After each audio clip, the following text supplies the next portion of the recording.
नमस्कार दोस्तों, मैं अमृतेश कुमार और आप देख रहे हैं Amritesh sir Career Wheel YouTube channel. दोस्तों आज हम लोग पढ़ने वाले हैं मैथ, और वो भी मैथ पढ़ने वाले हैं किस क्लास के? तो 7th क्लास के। किस क्लास के बच्चों? 7th क्लास के मैथ पढ़ने वाले हैं। और मैथ में जो टॉपिक पढ़ने वाले हैं, यह टॉपिक अपने आप में बहुत अच्छा टॉपिक होने वाला है, क्योंकि ऐसा कोई चैप्टर नहीं है जिस चैप्टर में इसको न पढ़ने के लिए मिले। बात समझे ना? हर चैप्टर में यह टॉपिक पढ़ने के लिए किसी न किसी रूप में मिल जाता है। आप देख सकते हैं कि यहाँ बोर्ड पे लिखा हुआ है घात और घातांक। घात और या घात और घातांक होता क्या है? घात और घातांक होता क्या है? सबसे पहले तो इसको समझेंगे। बच्चों, जो बड़ी बड़ी संख्याएं होती हैं ना, जो बड़ी बड़ी संख्याएं होती हैं जिसको इकाई, दहाई, सैकड़ा, हजार करके दहा कर बोलना मुश्किल होता है। आप समझे ना? जो बड़ी बड़ी संख्याएं होती हैं जिनको इकाई, दहाई, सैकड़ा, हजार करके दहा कर बोलना मुश्किल होता है, उन संख्याओं को घातांकीय रूप में लिखकर आसानी से बोल सकते हैं। अर्थात हम कह सकते हैं कि इसका प्रयोग कहाँ होता है? तो हम कहेंगे कि बड़ी बड़ी संख्याओं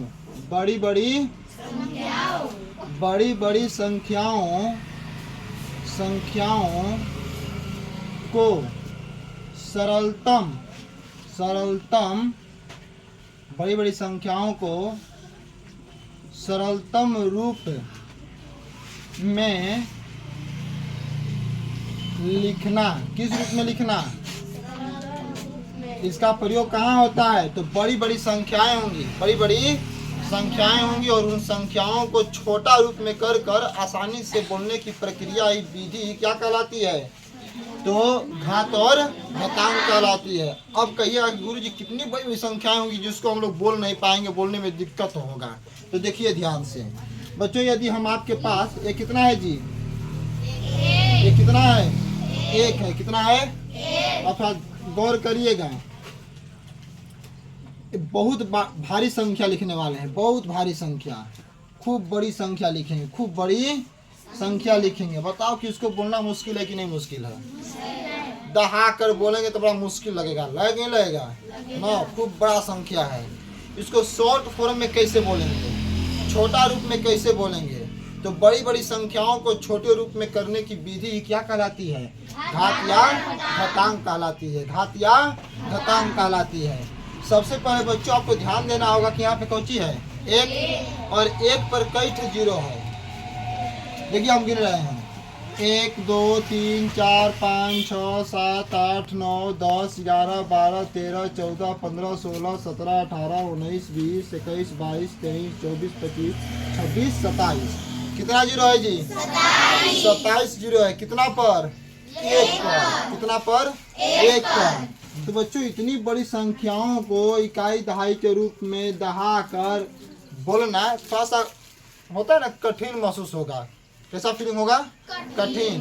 तो इससे बढ़िया कितनी बड़ी संख्या को क्या कर सकते हैं कि 10 पर पावर 27। 10 पर पावर 27। बात समझे कि नहीं समझे? जो ठे जीरो रहेगा 10 पर उतना पावर, 10 पर उतना पावर। यदि मान लो कि यहाँ पे ऐसे रहेगा, कगो जीरो है जी? 2 ठे जीरो है। तो कगो जीरो है? 2 ठे ना? तो 10 पर पावर कितना? 2। यदि मान लो कि इस पर 3 जीरो है तो 10 पर पावर कितना? 3। यदि मान लेते हैं कि इस पर 5 जीरो है तो 10 पर पावर कितना? 5। बोलो, इतनी बड़ी बड़ी संख्या को छोटे रूप में नहीं लिख दे रहे हैं? लिखा रहा है ना हो। तो इसको ही बोले क्या? घात या घातांकीय विधि। घात या घातांकीय विधि। किसको भी समझ में आया? पक्का? तो बड़ी से बड़ी संख्याओं को सरलतम रूप में लिखने की विधि क्या कहलाती है? घात और घातांक। घात और घातांक। कोई दिक्कत है ना? समझ में आया? चलिए और देखते हैं आगे। बच्चों यहाँ पे ऐसे करके 10 पर पावर मान लीजिए कि इसे 2 है, तो इसको किस रूप में हम पढ़ सकते हैं? किस रूप में हम पढ़ सकते हैं? तो पहले आपको ध्यान देना होगा कि जो ऊपर वाला है उसको घात बोलते हैं। क्या बोलते हैं? घात, या इसी को घातांक कहते हैं, या इसी को क्या कहते हैं? घातांक कहते हैं। और जो नीचे वाला होता है ना, इसको आधार कहते हैं। क्या कहते हैं जी? आधार कहते हैं। क्या कहते हैं? बोलो, समझ में आया कि नहीं आया? जो सर्प के ऊपर रहेगा, मान लो कि 10 है, 10 का सर्प तो ऊपर है कि नहीं है, दो है ना, तो जो ऊपर रहेगा उसको घात बोलेंगे और जो नीचे रहेगा उसको आधार बोलेंगे। समझ में आया कि नहीं आया? मान लीजिए कि यहाँ पे एक चीज और समझा रहे हैं, इसे ए हो गया, क्या हो गया, और ए पर पावर ऐसे लिख दिए 3, क्या लिख दिए, तो इसमें घात कौन है, घात कौन है जी, इसी घात को क्या बोलेंगे, पावर, क्या बोलेंगे, तो पावर कितना, 3, पावर कितना, अच्छा ए को क्या बोलेंगे, ए को क्या बोलेंगे जी, आधार, इसी आधार को अंग्रेजी में क्या बोलते हैं, बेस, क्या बोलेंगे, बोलो बेस क्या है, ए, बेस क्या है। तो बच्चों यदि हम बात करें कि जो 10 पर पावर 2 है, 10 पर घात 2 है, इसको किस किस रूप में हम पढ़ सकते हैं, कैसे कैसे बोल सकते हैं, तो पहले बोलेंगे कि 10 का घात, ऐसे बोलेंगे 10 का घात 2, पहले तो ऐसे बोलेंगे 10 का घात 2, और नहीं तो इसको बोलेंगे 10 का वर्ग, 10 का वर्ग, इसका नाम क्या धरेंगे, 10 का वर्ग, वर्ग माने होता है कि स्क्वायर, क्या होता है, हाँ, इसी को अंग्रेजी में क्या बोलते हैं, स्क्वायर, क्या बोलते हैं इंग्लिश में, स्क्वायर। देखो 10 पर जो ऊपर 2 है ना, 10 पर पावर 2 है, तो इसको कैसे कैसे बोल सकते हैं, 10 का घात 2, 10 का घात 2, 10 का वर्ग, 10 का, अब कोई कहे 10 का वर्ग, तो फटाक से दिमाग में आना चाहिए 10 का वर्ग मतलब ऊपर कितना होना चाहिए, 2। हम कहेंगे 5 का वर्ग लिखिए, तो कहेगा 5 का वर्ग, तो 5 का ऊपर कौची रहेगा, 2। फिर कहे कि 8 का वर्ग लिखिए, तो 8 का ऊपर कौची रहेगा, 2। समझ में आ रहा है कि नहीं आ रहा है? यदि कोई आपसे कहे कि लिखिए 3 का स्क्वायर, 3 का, तो स्क्वायर कहेगा तो भी ऊपर कौची लिखेंगे, और वर्ग कहेगा तो भी कौची लिखेंगे, 2, और नहीं तो कहेगा कि 3 पर पावर 2, 3 पर पावर, चाहे 3 पर घात 2, तो ऐसे ही लिखेंगे, बात समझे ना। इसको कैसे बोलेंगे, 10 पर पावर 2, 10 पर घात 2, 10 का वर्ग, 10 का स्क्वायर। बात समझे कि नहीं समझे, कौन कौन समझ गया, पक्का, कोई दिक्कत नहीं ना, कोई दिक्कत नहीं ना जी, आगे बढ़ते हैं, इतना समझ में आ गया ना। तो बड़ी बड़ी संख्याओं को शॉर्ट रूप में लिखने की विधि क्या कहलाती है, क्या कहलाती है जी, घात और घातांक कहलाती है, घात और घातांक। अच्छा एक सवाल और दे रहे हैं आपको समझाने के लिए, जैसे मान लो ये कितना है बच्चों, ये कितना है जी, ये कितना है, 15, और इस पर हम ऐसे 0 दे दे रहे हैं, कितना 0 दे दिए, 8 0 दिए, और इसको हमको लिखना है घातांकीय रूप में, किस रूप में लिखना है, घातांकीय रूप में लिखना है। तो अब कैसे घातांकीय रूप, घातांकीय रूप का मतलब ना कि पावर के रूप में कर देना है, किस रूप में कर देना है, तब तो उसको आराम से बोल सकते हैं, तब तो उसको आराम से बोल सकते हैं ना। तो अब देखो ध्यान से इसको कैसे लिखेंगे, इसमें क्या है, पहले 15 है, पहले क्या है, कट 0 है, कट 0 है, तो गुणे 10 पर पावर, 10 पर पावर, ऐसे करें कि नहीं करेंगे, होगा कि नहीं होगा, एकदम होगा, 10 पर पावर 4, देखो तो बोलेंगे 15 गुणे 10 पर पावर 4, 15 गुणे 10 पर पावर 4, ऐसे नहीं बोल सकते हैं, तो छोटा रूप हुआ कि नहीं हुआ। अगर मान लो कि यहाँ पे अगर ऐसे न देकर फिर ऐसे दे दे, खूब 0 ऐसे लिख देगा, खूब 0 ऐसे लिखेगा, खूब 0, चलिए अब इसका जो है क्या करना है, घातांकीय रूप लिखना है, कौन रूप लिखना है जी, घातांकीय रूप लिखना है। इसमें और होता है काम ना, इसको दशमलव में करके लिखेंगे, किस में लिख करके लिखेंगे, तो इसको बोलते हैं मानक रूप, क्या बोलते हैं, आगे हम इसी चैप्टर में बताएंगे, इसी चैप्टर में बताएंगे कि कैसे मानक रूप बनता है। अभी छोटा बस समझा रहे हैं इसको ना, यहाँ पे दशमलव लगा लगा के लिखेंगे, कैसे होता है आगे हम जरूर बताएंगे, पहले फार्मूला पढ़ लीजिएगा तब, ठीक है। तो अब इसको लिखना है, तो पहले कौची है, तो लिख लेंगे 18, गुणे, क्या लिख लेंगे, गुणे, कई ठे 0 है, देखिए 3, 3 6, 3 9, 3 12, 3, मतलब कि 10 पर पावर, 10 पर पावर 10 पर पावर। अब बोलिए समझ में आया कि नहीं आया? तो घात और घातांक का मतलब क्या होता है कि बड़ी बड़ी संख्याओं को छोटे रूप में लिखना, बड़ी बड़ी संख्याओं को छोटे रूप में लिखना। बच्चों इसके बाद हम लोग पढ़ेंगे घात और घातांक के नियम। क्या पढ़ेंगे? घात और घातांक के नियम। और इसी नियम में हम लोग अनेकों प्रकार के फार्मूले को देखेंगे और हर फार्मूला पर सवाल देखा जाएगा और आपका ये जो चैप्टर है आज खत्म हो जाएगा। बस अभी इतना है, इसके बाद फिर देखेंगे। आप लोग जो मेन पॉइंट है ये वाला और ये वाला उतार लीजिएगा, ठीक है? इसके बाद इसको पढ़ेंगे।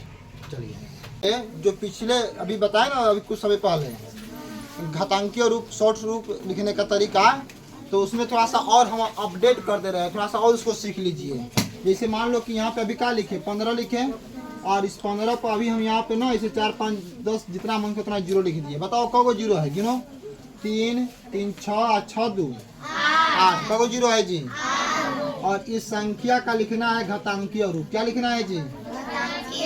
घातांकीय। थोड़ा सा इसको भी सीख लीजिए ना, तब फिर तो नियम पढ़वे करेंगे। घातांकीय रूप, कौन सा रूप पढ़ना है? घातांकीय रूप। तो यहाँ पे क्या लिखेंगे? 15 क्या लिखेंगे जी? 15। और 10 पर पावर कितना रहेगा? 8। इतना तो समझ में आ गया। लेकिन बच्चों इससे भी छोटा बनेगा, इससे भी क्या बनेगा? छोटा। वो भी दशमलव वाला रूप में बनेगा। बच्चों यदि हम यहाँ पे 1.5 लिख देंगे, कितना लिख दिए हो? 1.5 लिखेंगे। जैसे ही के दशमलव लगाएंगे, जैसे ही दशमलव लगाएंगे, यहाँ का एगो पावरवा बढ़ जाएगा। क्या होगा? एगो बढ़ जाएगा। यहाँ 10 पर पावर 9 लिखेंगे। क्या लिखेंगे? हाँ। अब इस वाले को ऐसे बोल सकते हैं, 15 पे 8 जीरो को बोलेंगे कि 1.5 गुणे 10 पर पावर, ऐसे बोलेंगे। समझ में आया कि नहीं आया? अब क्योंकि गुरु जी कैसे ही हो गया, 9 कहाँ से आ गया ना? थोड़ा सा गुणा गणित लगा के बताइए कि फिर इतना आ रहा है कि नहीं आ रहा है। अच्छा ही बताइए कि उसको जांच कर देना जी। जांच कर रहे हैं। 1.5 गुणे 10 पर पावर 9, यही ना है जी? 10 पर पावर 9। थोड़ा गौर करिए, क्या करना है जी? गौर करना है। जब इतना से इतना आ रहा है तो इतना से उतना आना चाहिए। बात समझे कि ना समझे? 15 पे कितना जीरो है? 8। तो 15 पे 8 जीरो से 1.5 गुणे 10 पर पावर 9 आ रहा है, तो 1.5 गुणे 10 पर पावर 9 से इतना आना चाहिए ना, तभी तो सही होगा। एकदम करके देख लीजिए। अच्छा ही बताओ कि 1.5 को क्या लिख सकते हैं? 15/10 लिख सकते हैं कि नहीं? लिख सकते हैं। इस पर ध्यान दो। 1.5 को 15/10 लिख सकते हैं ना? अरे दशमलव में बताए थे भिन्न में बदलने का तरीका, यही ना है तरीका। गुणे 10 पर पावर, मतलब कि 1 पर क गो जीरो? 10 पर पावर 9, मतलब कि 1 पर क जीरो? 9 जीरो। आ निचवा गुणा में नहीं है जी? है तो हैप्पी का एगो जीरो हुआ, ये 9 में से एगो काट देगा, तो अब कगो बचेगा? यहाँ पे कगो बचेगा? 8 बचेगा ना। यानी 15 गुणे 10 पर पावर क्या बचेगा? बोलो समझ में आया कि नहीं आया? यहाँ 1 जीरो निचवा है ना, यहाँ गुणा है ना, गुणा है कि नहीं है? 1 पर क गो जीरो यहाँ पे दिख रहा है? 9 ना। अरे 1 पर क जीरो? 9। तो एगो जीरो हुआ, एगो जीरो हुआ और काटेगा, तब क गो बचेगा? 8। समझ में आया कि नहीं आया? अभी बताना तुम लोग। यहाँ पे कितना है जी? 16। कितना है? और 16 पर 9 ठे जीरो। कै ठे जीरो? 16 पे कै ठे जीरो? इसका लिखना है घातांकीय रूप। कौन रूप लिखना है? और इसी रूप में लिखना है दशमलव वाला में करके, ठीक है? दशमलव में रहेगा और 10 का पावर रहेगा। तो अब पहले देखो ध्यान से, ए बच्चा देखो रे, पहले क्या लिखेंगे? 16 लिखेंगे ना, गुणे 10 पर पावर कितना रहेगा? 9। अच्छा इसको दशमलव में लिखेंगे तो 1.6। और जैसे ही 1.6 करेंगे एगो पावर जगह हो जाएगा, बढ़ जाएगा। तो 10 पर पावर, और कोई गुरु जी कैसे हो गया? 9 से 10 कैसे हो गया? तो अब बताओ इसको फिर जांच करेंगे। क्या करेंगे? जांच करेंगे। 1.6 गुणे 10 पर पावर 10 रहेगा तो इसको लिख सकते हैं 16/10। अब गुणे क्या है बोलो? 10 पर पावर 10। अच्छा, इसके कहने का मतलब क्या कि एक पर कगो जीरो? एक पर कई ठे जीरो? एक पर कई ठे जीरो? समझ में आया कि नहीं आया? इस पर 10 गो जीरो है, एगो जीरो हुआ है ये वाला, इसमें से वो काटेगा तो 16 गुणे कितना बचेगा 10 पर पावर 9। बोलो आया कि नहीं आया? किसको किसको समझ में आया? पक्का? पक्का? कोई दिक्कत नहीं। अगर समझ में नहीं आया होगा तो आपके सामने यह वीडियो बन रहा है। बन रहा है कि नहीं बन रहा है? जाके YouTube पर घात घातांक का एक पोस्टर लगा रहेगा, थंबनेल ना, उस पर लिखा है घात और घातांक। अगर नहीं समझ में आया होगा जाके घर पे वीडियो को देख लीजिएगा। एक बार दो बार देखिएगा, एकदम नियम समझ में आ जाएगा। जाके घर पे इसको बना लीजिएगा। दे दे रहे हैं यहाँ पे। जाके घर पे क्या करना है? हाँ, जाके घर पे क्या करना है? बना लेना है। 2-4 को बना लीजिएगा ना तो एकदम पूरा समझ में आ जाएगा। 2-4 को बनाइएगा तो पूरा एकदम समझ में आएगा। 2-4 को बनाइएगा पूरा समझ में आएगा। बस समझे? 2-4 ठे बस बनाइएगा तो पूरा समझ में आएगा। एक घर के लिए रहेगा। ठीक है बच्चों, इसके बाद हम लोग क्या पढ़ने वाले हैं बोलो? तो घात घातांक के क्या पढ़ेंगे? नियम। क्या पढ़ेंगे जी? हाँ, घात घातांक के नियम। क्या पढ़ेंगे? नियम। और नियम को जब बढ़िया से पढ़ लीजिएगा ना, किसको? नियम को 8-9 गो नियम होता है इसमें। ठीक है, और वो नियम क्या है? फॉर्मूला ही है। क्या है बच्चों? फॉर्मूला।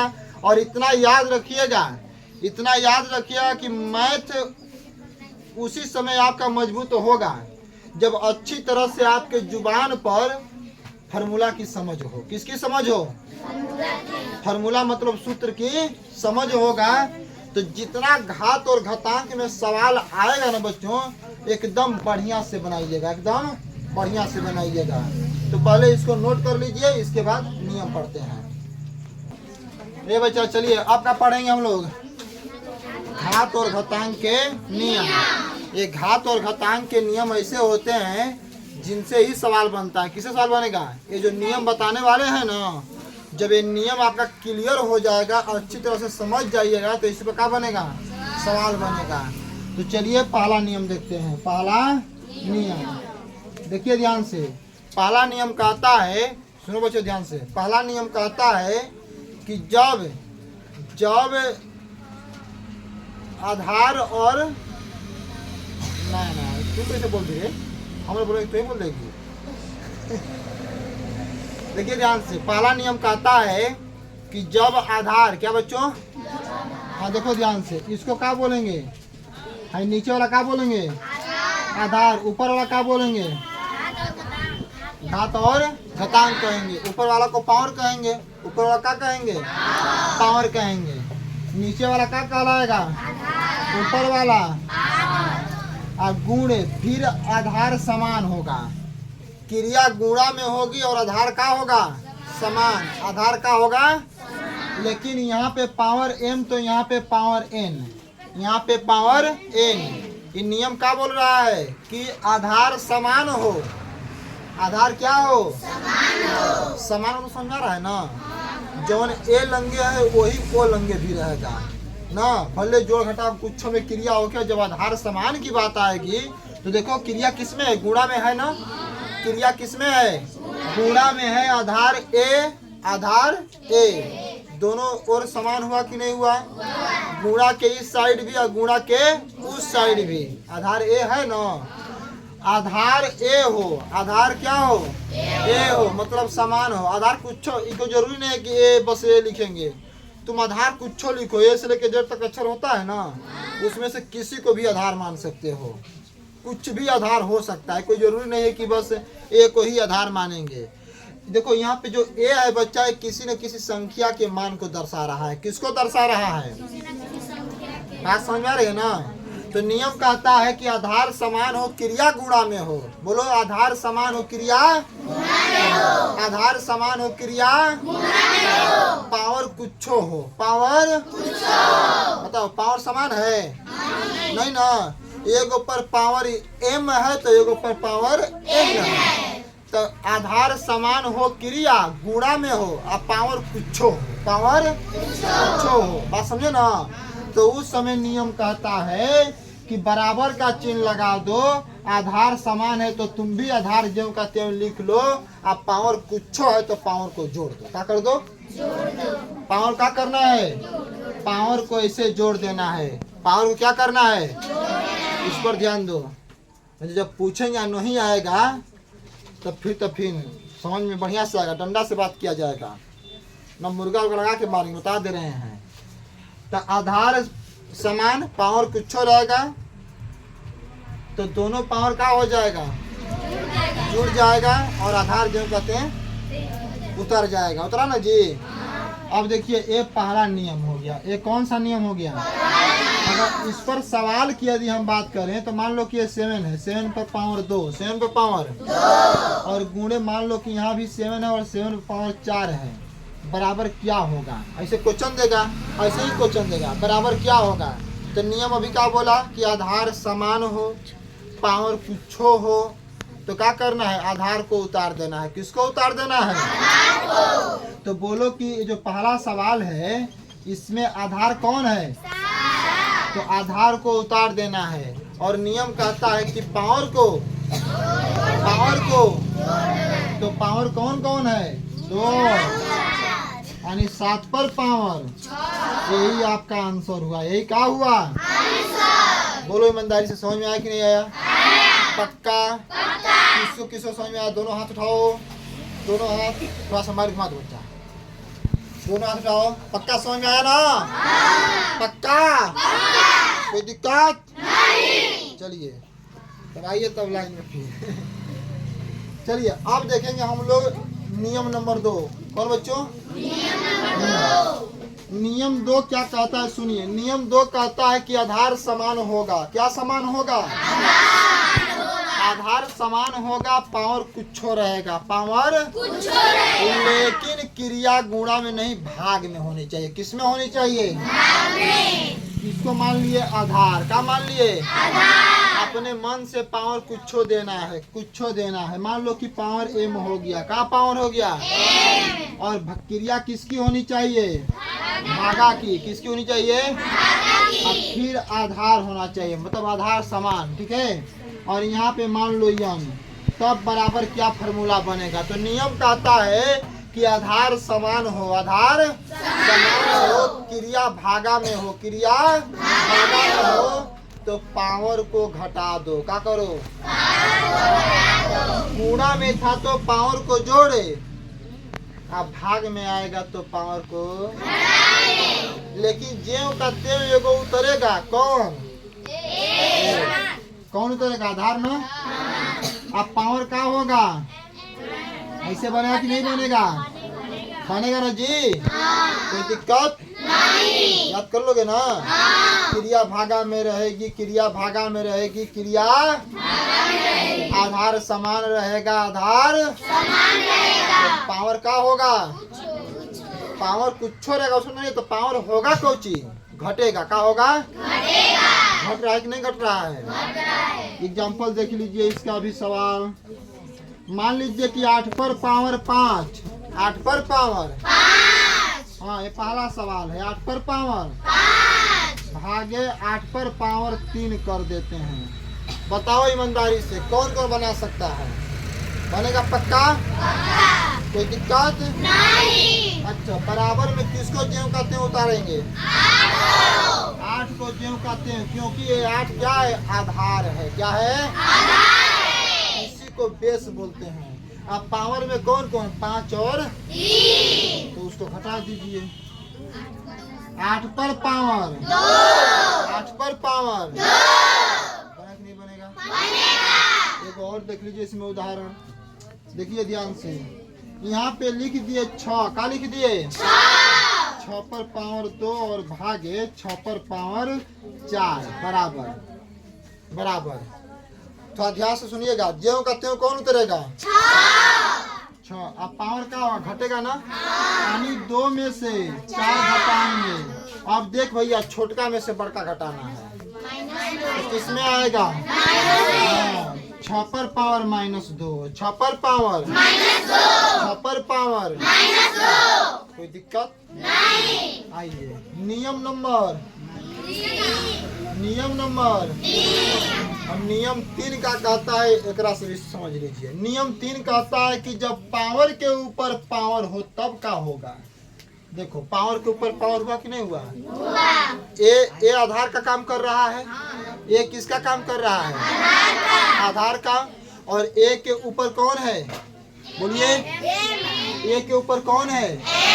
एम। ए के ऊपर एम के ऊपर है कि ना है? तो इसी को हम बोल रहे हैं कि पावर के ऊपर पावर रहेगा तब का करिएगा। पावर के ऊपर जब पावर रहेगा तो एक काम करिएगा कि नियम कहता है कि जब पावर के ऊपर पावर हो तो आधार को जो कहते हैं उतार लीजिए, और पावर के ऊपर पावर है तो पावर का गुणा कर दीजिए। क्या कर दीजिए? समझ में आया कि नहीं आया? एग्जाम्पल में भी समझ लीजिए। पहला सवाल मान लीजिए कि 5 हो गया। क्या हो गया बच्चों? 5। और 5 का पावर 2 और इसका पावर 3 बराबर क्या होगा? ऐसे सवाल पूछेगा। तो अब देखिए नियम क्या कहता है कि आधार को जो कहते हैं उतार लीजिए, आप पावर और क्या करिए? पूरा। तो पहले 2 गुणे 2 गुणे बोलो कि 5 पर पावर, यही आपका क्या हो गया? यही क्या हो गया? एक सवाल और देख लो, इसमें एक सवाल और देख लो, एक सवाल और देख लो।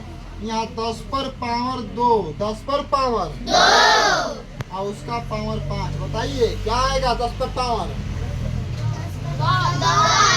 10 पर पावर 10 पर पावर, यही आंसर होगा। बोलो ईमानदारी से। 3 गो नियम समझ में आया कि नहीं आया?